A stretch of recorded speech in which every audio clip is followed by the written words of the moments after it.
What is going on, ladies and gentlemen? My name is Rayge, and we are back today to unpack SASQUATCH's introduction into the game, but as well, he's going to be rounding out the rest of the Alpha Flight team.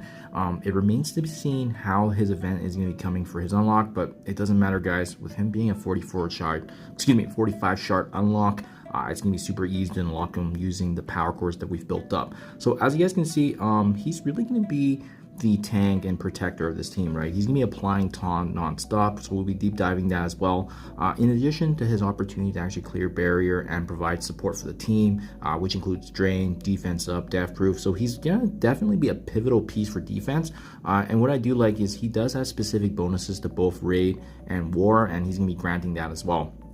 So as I noted, there's an upcoming event. It remains to be seen if it's going to be a monthly event, but as what I've been doing in the past videos, guys, we've been going through and using about 4,000 to 5,000 power cores each time, and that's how we've built up so much North Star and Guardian shards, as you can see halfway there. Well, thankfully, SASQUATCH being a weaker character in terms of that shard unlock, we can actually fully take advantage of that. We're going to be opening some Red Star Orbs as well, and then deep dive his kit to take a look at what ISO-8 and T4 recommendations are going to take place. So let's get to the fun part, guys. Let's actually take a look at the spirit of the North Orbs first.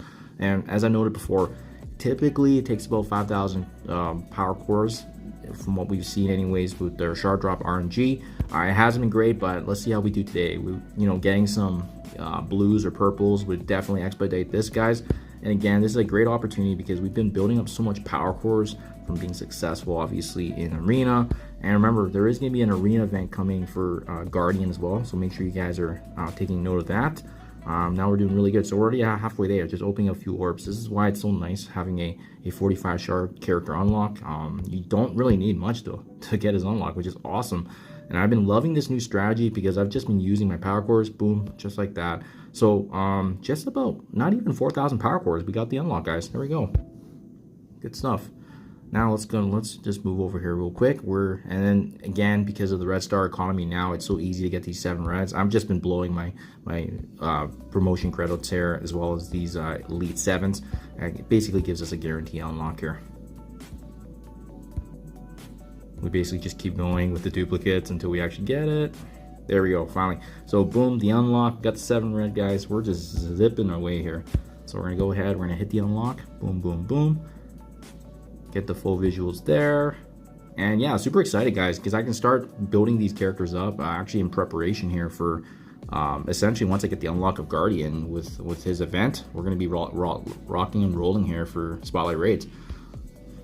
Savage Strike is his basic ability. As you can see, what I like about this is that he gains defense up as a basic. Additional deflex are going to get granted. Leveling this ability to level 6. He's also going to be having additional bonuses here in raids and war defense, clearing random negative effects from himself and Alpha Flight. For a basic, that's really good.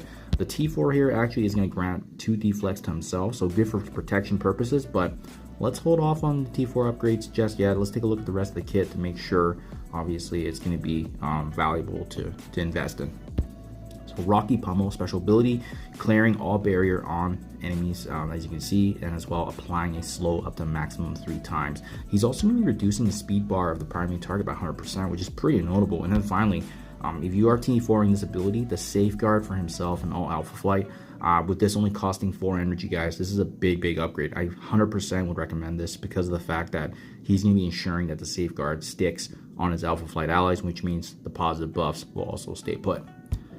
Thrashing Rampage is his ultimate. He's going to be clearing all barrier on all enemies. Absolutely massive, guys. Even though he's a defensive, protector-minded character, the fact that he does have a little bit of value there in terms of clearing, amazing stuff. Anything that we can get an advantage on. As you can see, leveling his ability up, he's also going to be prolonging the duration of positive effects up to maximum 3 times.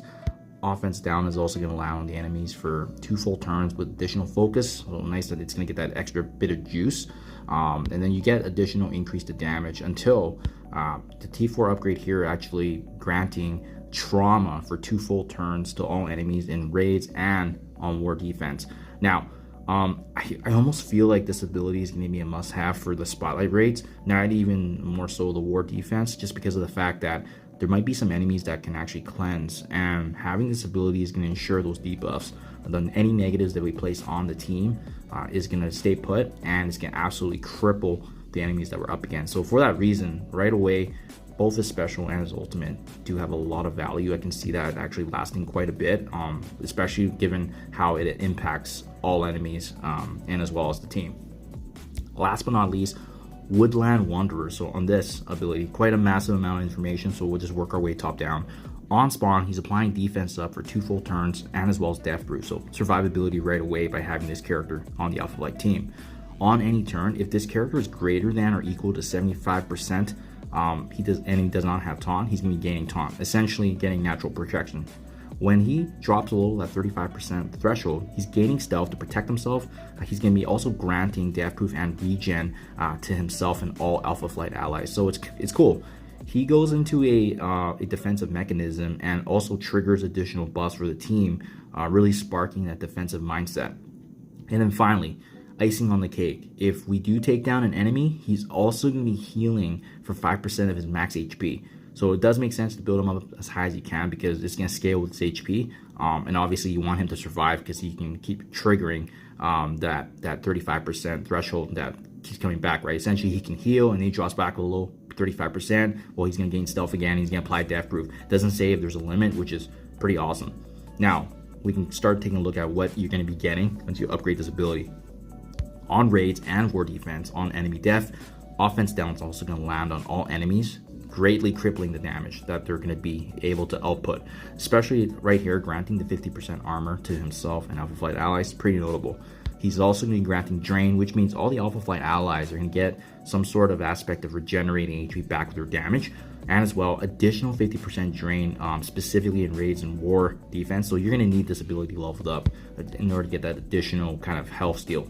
Finally, we also have here in raids and war defense on spawn, if this character does not have exhaustion, he's going to be applying once again another safeguard for 2 full turns to himself and Alpha Flight. So this is going to be that added extra perk here of utilizing this team where they're intended for.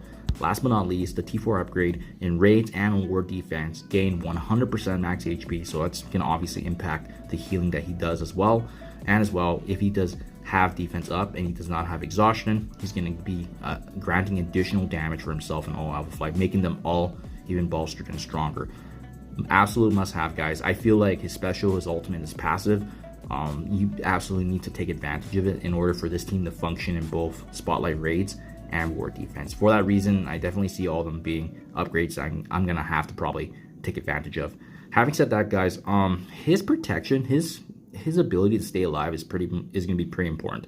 I think if you want a more offensive minded Alpha Flight team, you can utilize a skirmisher to make sure that he gains additional focus to land the debuffs, obviously giving off some more vulnerables. But personally, because he's a protector and he does scale well HP, I think the Fortifier ISO-8 actually works really well on him. As well, even if you just want to increase the healing component, you can use ISO-8 Healer. I think personally I'm going to be going for the Fortifier unless you also want to be spraying vulnerables. For that reason, then a skirmisher can also potentially make sense. Anyways, guys, that's it for now. Let me know what you think in comments below. Best of luck if you guys are also using Power Cores to unlock them. Thank you for your time as always. Happy Friday, and I'll catch you guys in the next one.